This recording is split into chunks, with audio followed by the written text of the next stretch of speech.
राजनीतिक विश्लेषक हमारे साथ जुड़े हैं। निरंजन पोद्दार जी, स्वागत है आपका। धन्यवाद मनोराज जी। ये आज जो हुआ है, हालांकि एग्जिट पोल ये अनुमान कर रहे थे, लेकिन आम आदमी पार्टी कह रही थी कि अभी देखिए क्या होगा, हम ही आने वाले हैं। चौका मारने की तैयारी कर रहे थे केजरीवाल, लेकिन यहाँ तो खुद ही क्लीन बोर्ड हो गए।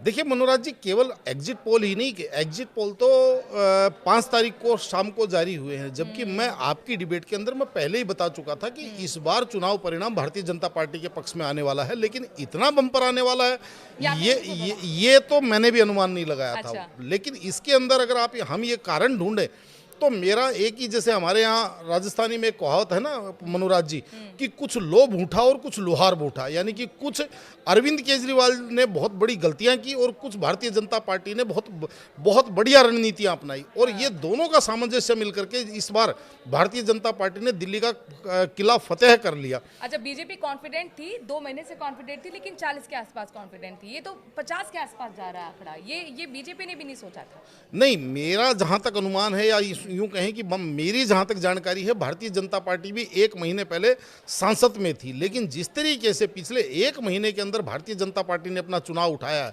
बल्कि मैं तो कहूंगा कि चुनाव केवल और केवल समझ लीजिए लास्ट के 15-20 दिन के अंदर भारतीय जनता पार्टी ने चुनाव बदला है। और इसके पीछे जो मुख्य कारण है वो ये अरविंद केजरीवाल जी का इस बार जिसको कहते हैं अलाइनमेंट उनका बिगड़ गया।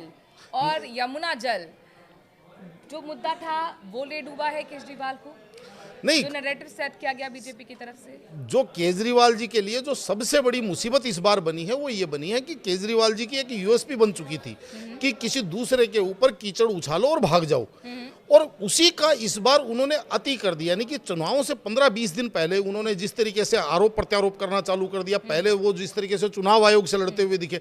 आप एक चीज देखेंगे मनोराज जी, अरविंद केजरीवाल जी ने सबसे पहली लड़ाई किससे लड़ी?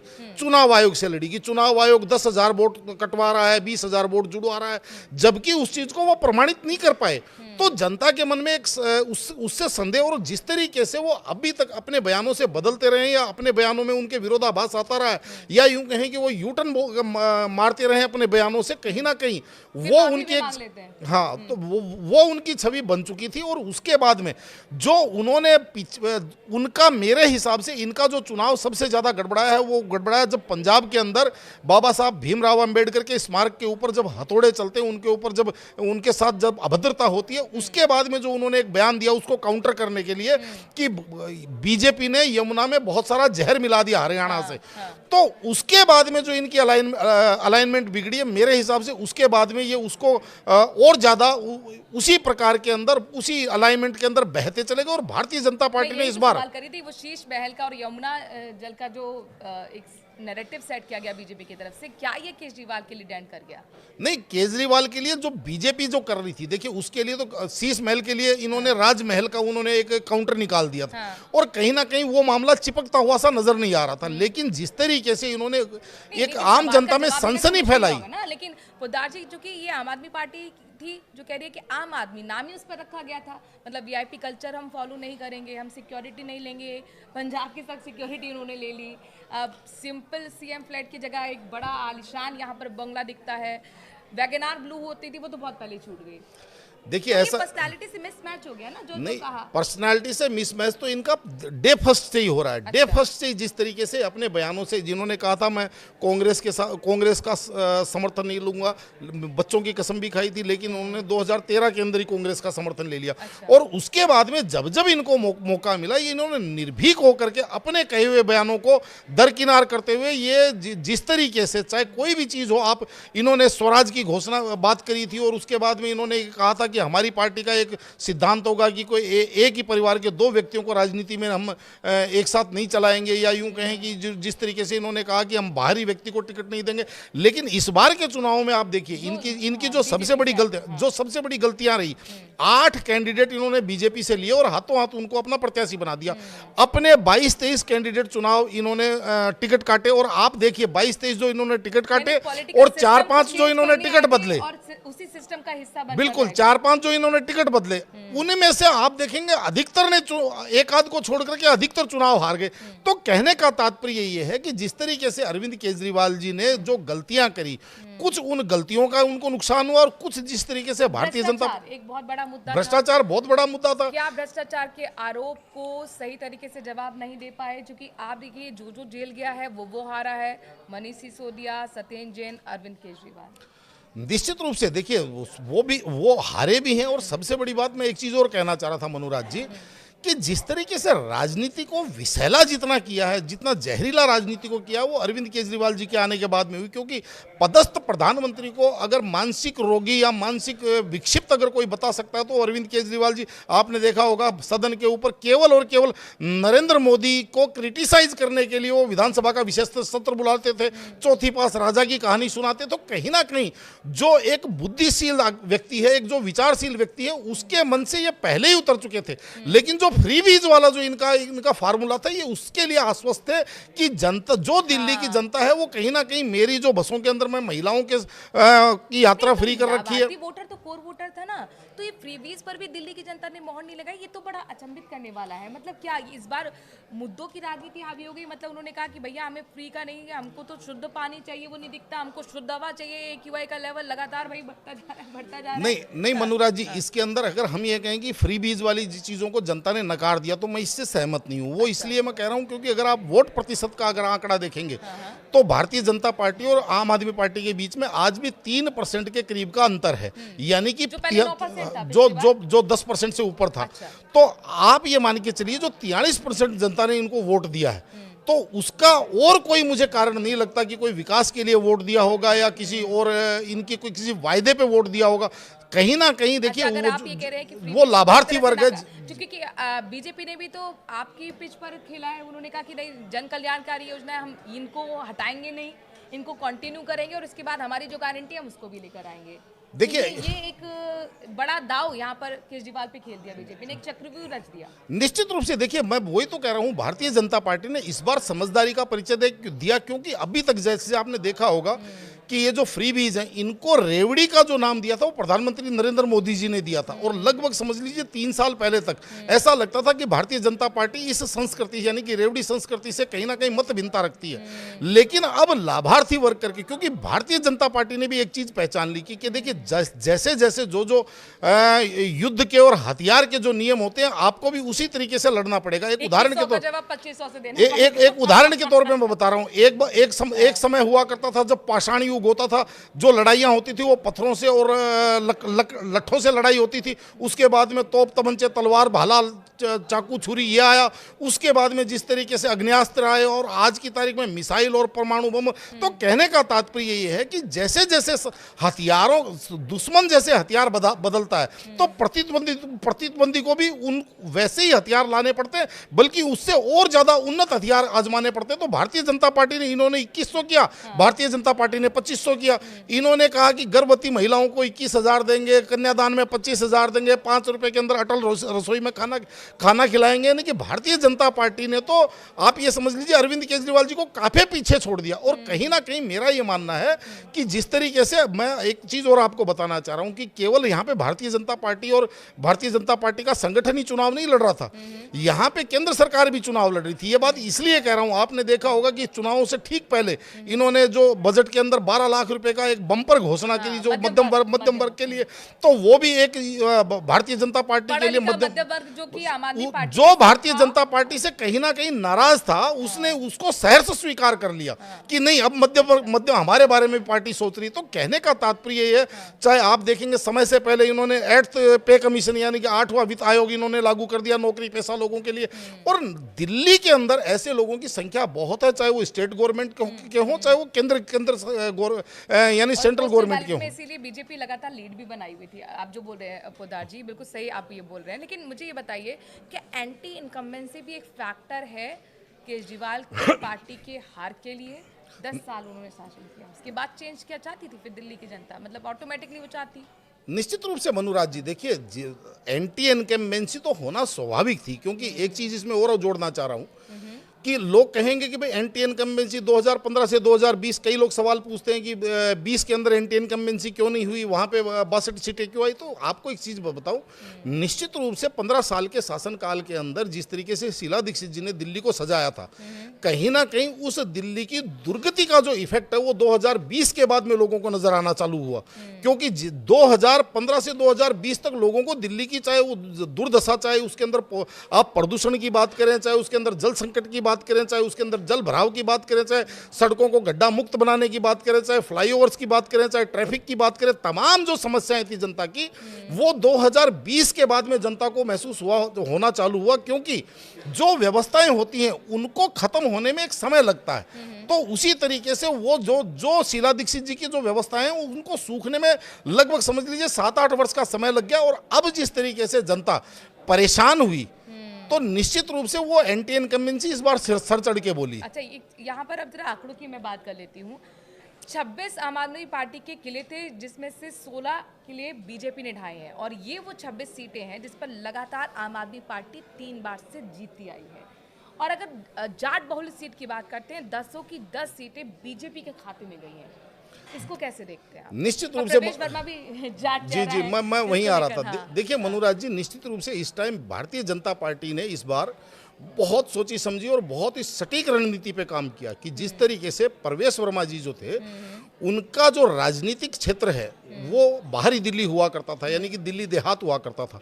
और वो जैसे आप बता रहे हैं जाट समुदाय से आते थे। और नई दिल्ली सीट जो है उसने पिछले लगभग समझ लीजिए 7 से 8 बार दिल्ली का मुख्यमंत्री दिया। तो भारतीय जनता पार्टी ने इनको लोकसभा से हटा करके इनको विधानसभा के लिए रिजर्व किया और उसके बाद में नई दिल्ली सीट से इनको उतारा, जहां पे अगर हम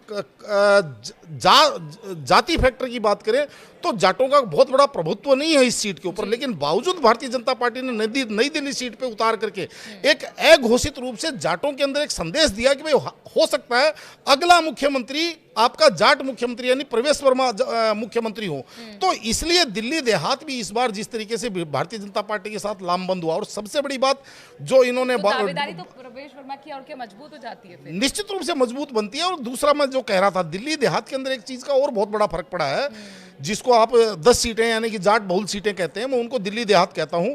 तो उसके अंदर जिस तरीके से अरविंद केजरीवाल ने बहुत बड़ा प्रचार किया था, 2.5 लाख रुपए का इन्होंने डी बायो कंपोजर बनाया था कि पराली को खाद बनाने के लिए, और 2.5 लाख रुपए के ऊपर इन्होंने 25 करोड़ रुपए का उसके ऊपर प्रचार प्रसार कर दिया। लेकिन उसकी उपयोगिता नगण्य रही। तो कहीं ना कहीं, और ना किसानों का मुआवजा बढ़ा, जो लैंड एक्वायरमेंट का कोई मुआवजा नहीं बढ़ा। यानी कि किसानों की अरविंद केजरीवाल बात तो करते रहे, किसान आंदोलन को सपोर्ट तो करते रहे दिल्ली में। पंजाब का भी जिम्मेदार हुआ करता था, लेकिन सरकार वहां पे बनी, सरकार बदलते ही वो जो हवा का रुख ही बदल गया पंजाब से। बिल्कुल, वहां का हवा का रुख बदल गया। फिर हिमाचल से पंजाब को छोड़ करके सीधी दिल्ली, हरियाणा और दिल्ली पहुंचने लग गई वो। तो कहने का तात्पर्य ये है कि ये बार बार जो गोल पोस्ट बदलते वो भी है। और इस बार जो मैं बता रहा हूँ भारतीय जनता पार्टी की भी, हरियाणा का जो हम जिक्र कर रहे थे, मैं ये समझना चाह रही हूँ क्योंकि हरियाणा से सटी इसमें एक चीज और बीजेपी जीती है। तो क्या हरियाणा जैसी जीती वहीं से पटकथा लिखना शुरू कर दी गई थी बीजेपी की तरफ से? नहीं, भारतीय जनता पार्टी का तो पिछले 10 साल में जब से नरेंद्र मोदी जी यूं कहें कि वर्तमान केंद्रीय नेतृत्व आया है, उसके बाद में भारतीय जनता पार्टी की तो राजनीतिक संस्कृति आप देखेंगे, एक चुनाव खत्म होते ही दूसरी चुनाव की तैयारी में कल से ही लग जाते हैं। तो आप सही कह रहे हो, बीजेपी ने शुरुआत कर दी है बिहार के लिए, तो बिहार के लिए भी तैयारी, निश्चित रूप से बिहार के लिए भी तैयारी कर दी और पंजाब के लिए भी तैयारी कर दी। ये भी आपकी जानकारी के लिए मैं बता दूं, जिस तरीके से इन्होंने इस बार 5-6 सिख समुदाय के जो इन्होंने कैंडिडेट दिए, कहीं ना कहीं इन्होंने और वो चुनाव जीत करके भी आए। तो कहीं ना कहीं आप ये समझ लीजिए इनका निशाना अब पंजाब की तरफ भी है। और एक चीज मैं उसमें ऐड करना चाह रहा था, जो हार जीत की बात थी उसके अंदर मुन्नराज जी, वो ये थी कि जिस तरीके से अरविंद केजरीवाल जी ने बार बार गोल पोस्ट तो बदला और भारतीय जनता पार्टी ने इस बार इनका गोल पोस्ट बदलने नहीं दिया। लेकिन वास्तविकता ये है कि पिछले 8-10 दिन के अंदर जो इन्होंने एक ट्रैक पकड़ी, आपने देखा होगा कि भारतीय जनता पार्टी के गुंडे और गाली गलौज पार्टी, तो जो भारतीय जनता पार्टी का चाहे वोटर है, भारतीय जनता पार्टी का चाहे सपोर्टर है और चाहे भारतीय जनता पार्टी का कैडर है, वो कहीं ना कहीं जो एक थोड़ा सा पसोपेश में कसम में रह जाता है या यूं कहें गुटबाजी में जो फंस जाता है, इस बार कहीं ना कहीं उसको इन्होंने उग्र कर दिया। आप कह रहे हैं कि बहुत स्ट्रेटेजी के साथ यहाँ पर बीजेपी ने चुनाव लड़ा है। चक्रु यहाँ पर केजरीवाल के लिए था जिसको भेद नहीं पाए केजरीवाल। एलजी फैक्टर बहुत महत्वपूर्ण हो जाता है, मुझे लगता है इस पर चर्चा भी होनी चाहिए। इसको किस तरीके से देख रहे हैं? दिल्ली की जनता 10 साल से यही देख रही थी, कभी आपकी तरफ से प्रेस कॉन्फ्रेंस हो रही, कभी बीजेपी की तरफ से एलजी की तरफ से कॉन्फ्रेंस हो रही है, और वो लड़ाइयाँ लगातार दोनों की तरफ से। अब उससे मुक्ति मिली तो क्या दिल्ली की जनता के दिमाग में ये भी फिक्स था कि भैया लड़ाई को से मुक्ति पाओ, अब डबल इंजन की सरकार लाओ? निश्चित रूप से देखिए, मैं आपको वही तो बता रहा हूँ ना, हमारे यहाँ कहा जाता है कि अति सर्वत्र वर्जेते, और जिस तरीके से उन्होंने एलजी और गृह मंत्रालय से इन्होंने लड़ाई ले ली। मैं एक चीज और बताना चाह रहा हूँ यहाँ मनोराज जी, इसी बात के अंदर जोड़ना चाह रहा हूँ। आपको अगर राज्य चलाना है, आपको अपनी जनता का सेवा करना है, तो आप कभी भी केंद्र से टकरा कर, क्योंकि हमारा फेडरल स्ट्रक्चर है। आपने देखा होगा, अभी 2 उदाहरण मैं आपके सामने देता हूं कि जिस तरीके की वैमनस्य की राजनीति भारतीय जनता पार्टी और अरविंद केजरीवाल की थी, लगभग इसी टाइप में हेमंत सोरेन, झारखंड मुक्ति मोर्चा और भारतीय जनता पार्टी के बीच में लगभग पिछले 2.5 साल से राजनीतिक लड़ाई चल रही थी, और वो लड़ाई बड़ी मोड़ पे आई और उनको भी इन्होंने जेल में भेज दिया। लेकिन जैसे ही वो चुनाव जीते और चुनाव जीत करके मुख्यमंत्री बने, वो गुलदस्ता लेकर के मोदी जी से शिष्टाचार भेंट करने के लिए उतर गए। वो अमित शाह जी से शिष्टाचार भेंट, यानी कि उन्होंने उस राजनीतिक प्रतिशोध को वहीं खत्म कर दिया। दूसरी तरफ दूसरा उदाहरण आपने देखा, सरकार केंद्र सरकार के साथ सामंजस्य बिठाती है। दूसरा उदाहरण मैं बता रहा हूं, दूसरा उदाहरण नहीं, मैं तो वर्तमान की बात कर रहा हूं। दूसरा उदाहरण आप देखें उमर अब्दुल्ला का, जैसे ही वो जम्मू कश्मीर के, जबकि उमर अब्दुल्ला से ज्यादा मुखालफत भारतीय जनता पार्टी की कौन करता था, लेकिन आज जैसे ही वो, अब उन्होंने, आपने देखा होगा कि जैसे वहां पे अनंतनाग रेलवे ट्रैक का जब इनॉग्रेशन हुआ तो उन्होंने भूरी भूरी प्रशंसा नरेंद्र मोदी जी के ने, तो विकास के मुद्दे पीछे छूट गए, सीधे टक्कर लेने में। और अरविंद केजरीवाल की स्ट्रेटेजी ये रही कि जैसे मैं गालियां दे करके शीला दीक्षित को तत्काल मुख्यमंत्री बन गया, वैसे ही मैं मोदी जी को गालियां दे करके और मैं प्रधानमंत्री बन जाऊंगा। और इसी चक्कर में इन्होंने जो तमाम, जो चाहे चौथी पास राजा और जिस तरीके से इन्होंने राजनीति का निचला स्तर इन्होंने छुआ, कहीं ना कहीं देखिए, चाहे आप मोदी जी से सहमत हैं, उनकी विचारधारा से आप इत्तेफाक रखते हैं, नहीं रखते हैं। ऑपरेशन लोटस की तक उन्होंने बात कर दी थी, हालांकि खुद बयान भी दर्ज नहीं कराए। नहीं, वो ऑपरेशन लोटस की बात करेंगे तो देखिए, पहली बात ये पहले ये कह रहे थे कि हमारे 7 विधायकों को फोन आया। दूसरी बात, बाद में ये कहने लगे 16। अब आपको इसमें एक छोटी सी बात और बताऊं, जो कल कूद करके विनय मिश्रा कह रहे थे कि मेरे पास फोन आया, मेरे द्वारका से जो प्रत्याशी थे वो कह रहे थे मेरे पास फोन आया, आज तो वो स्वयं चुनाव हार गए। तो कहने का तात्पर्य ये है कि ऑपरेशन लोटस इतिहास में हुआ नहीं है, मतलब हमने एमपी में देखा है, हमने महाराष्ट्र में देखा है, लेकिन यहाँ पर अगर आप बोल रहे तो इसके सबूत भी तो देना चाहिए ना। नहीं, निश्चित रूप से सबसे बड़ी बात क्या है कि चीज आपकी डाइजेस्ट कैसे होगी, मैं आपको वही बताना चाह रहा था कि अगर मान लीजिए आपके पास बहुमत आ जाता, आम आदमी पार्टी के पास 36 सीटें आ जाती हैं, आपको ऑपरेशन लोटस करने के लिए आपको कम से कम 24 विधायक तोड़ने पड़ेंगे। 7 से या 16 से आप टूट नहीं सकते, दल बदल विधेयक लागू हो जाएगा, उनकी सदस्यता रद्द हो जाएगी, पहली बात। दूसरी सबसे बड़ी बात वो ये कह रहे हैं कि हम 16 विधायकों के पास फोन आया, उनको कहा कि हम आपको मंत्री बना देंगे, 15-15 करोड़ रुपए देंगे। अरे भाई, दिल्ली में तो मंत्री 6 ही बन सकते हैं, 16 को कैसे मंत्री बना देगी? चर्चा को आगे बढ़ाते, केजरीवाल के राजनीतिक करियर को अब आप कैसे देखते हैं? प्रवेश वर्मा से वो हार गए हैं, वो भी 4000 की लीड के साथ प्रवेश वर्मा ने हराया है केजरीवाल को। देखिए, मेरे हिसाब से अरविंद केजरीवाल जी का राजनीतिक भविष्य इस समय बहुत ज़्यादा अंधकार में है। वो इसलिए मैं कह रहा हूं क्योंकि इसके अंदर एक तो अरविंद केजरीवाल जी की जो प्रकृति है, उनका एक जो स्वभाव है, उसके अंदर उनका सबसे बड़ी कमी ये है कि वो एब्सोल्यूट पावर, यानी कि पावर सीकर इतने जबरदस्त हैं कि अपने समकक्ष किसी दूसरे आदमी को बर्दाश्त नहीं करते। उसी का रहते वो ये कहते हैं कि कहीं पंजाब ना चले जाए, वहां मुख्यमंत्री ना बन जाए, ऐसा भी तो नहीं होने वाला। नहीं, अब देखिए, अब तो पंजाब छोड़िए, अब तो मैं बता रहा हूँ पंजाब वाले इनको पास भी नहीं फटकने देंगे। और पंजाब की जो आप बात, पंजाब की राष्ट्रीय राजधानी है और देश की राजनीति पर असर पड़ेगा। पंजाब जहां पर सरकार है आम आदमी पार्टी की, वहां असर पड़ेगा, कैसा असर पड़ेगा दर्शक? मैं पंजाब के बारे में आपकी एक चीज और जानकारी बढ़ा देता हूं मनोराज जी, कि मुझे ऐसा लग रहा है कि अरविंद केजरीवाल जी को इस चीज का पूर्वाभास हो गया था। अच्छा। और आज की तारीख में सार्वजनिक जीवन में उनका अगर सबसे वो कोई बड़ा विश्वस्त व्यक्ति है तो वो उनका पूर्व पीए विभव कुमार है, जिसके मूल्य पे इन्होंने स्वाति मालीवाल से भी इन्होंने समझ लीजिए 2-4 कर लिया। तो कहने का तात्पर्य उस विभव कुमार को इन्होंने आज के 3 महीने पहले इन्होंने उनको पंजाब सेट कर दिया, सीएमआर में उनको इन्होंने वहां पे पहले से ही सेट कर दिया। तो शायद वो अभी तक इस चीज का हम अनुमान यूनाइट रखना वहां पर मुश्किल होगा अपने विधायकों को, क्योंकि इसका असर इस तरह से भी पड़ता है हार का। हमने देखा है कार्यकर्ताओं का मनोबल टूटता है, बड़े बड़े नेता फिर दूसरी पार्टी ज्वाइन करने लगते हैं। देखिए हम पंजाब की राजनीति भी हमने देखी और पंजाब की राजनीति जिस तरीके से हमने देखी है, पंजाब को अब एकीकृत आम आदमी पार्टी रखना, अपने विधायकों को संगठित रखना मेरे हिसाब से इनके लिए बहुत बड़ी टेढ़ी खीर होगी।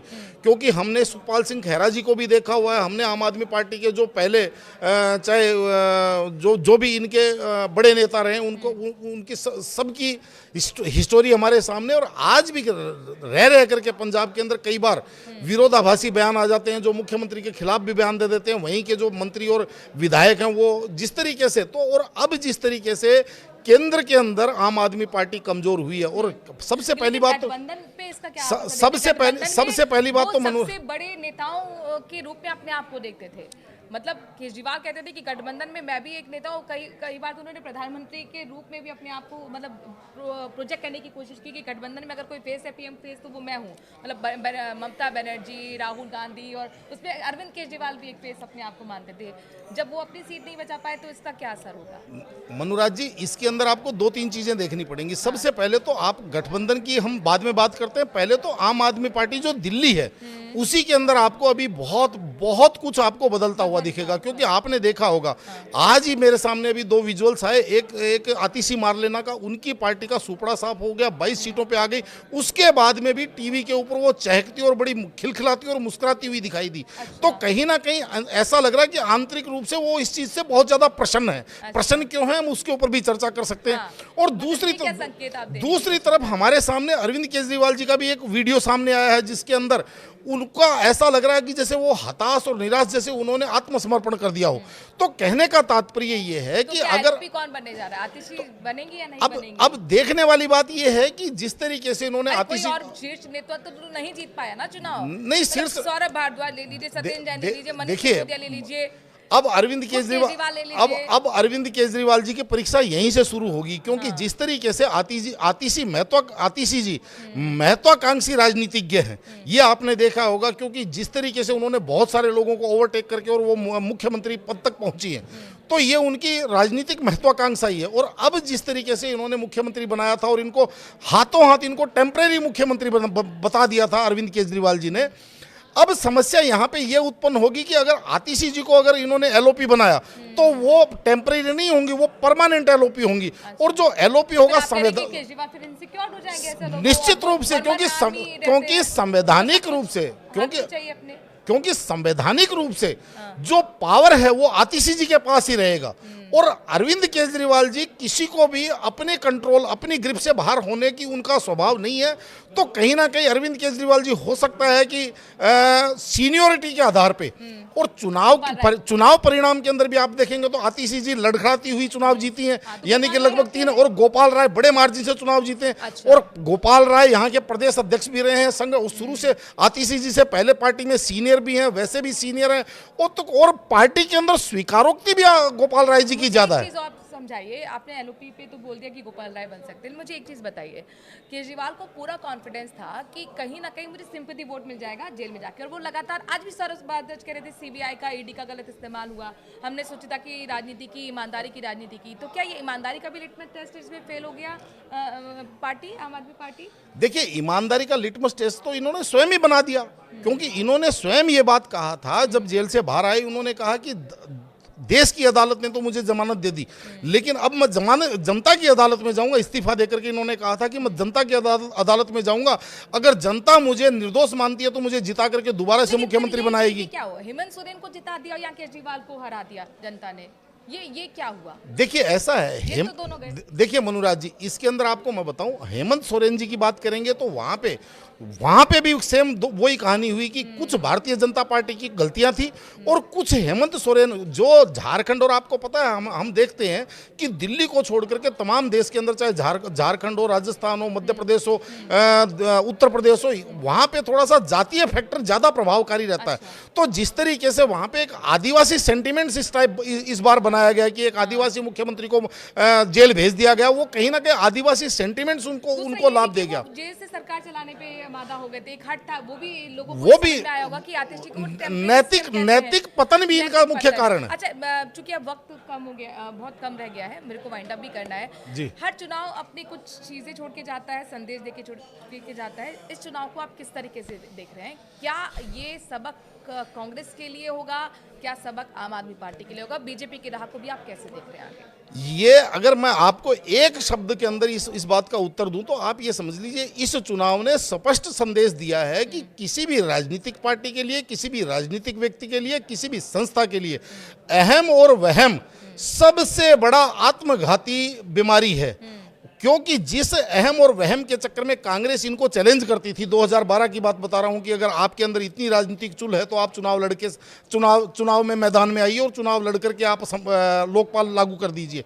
तो उसका परिणाम ये हुआ कि आज कांग्रेस को यहाँ पे लगातार 12 साल से वनवास झेलना पड़ रहा है। और अब जिस तरीके से अरविंद केजरीवाल जी के अंदर वही अहम और वहम की प्रवृत्ति आ गई कि दिल्ली के मालिक हम हैं, सार्वजनिक रूप से विधानसभा के पटल पे वो ये बात बोल सकते हैं, तो कहने का तात्पर्य यही है इनका भी अहम और वहम जनता ने ठिकाने लगा दिया। जनता जनार्दन है, किसी को अर्श पे बैठाती है तो फर्श पर, इसी का नाम लोकतंत्र है। कुछ हुआ है।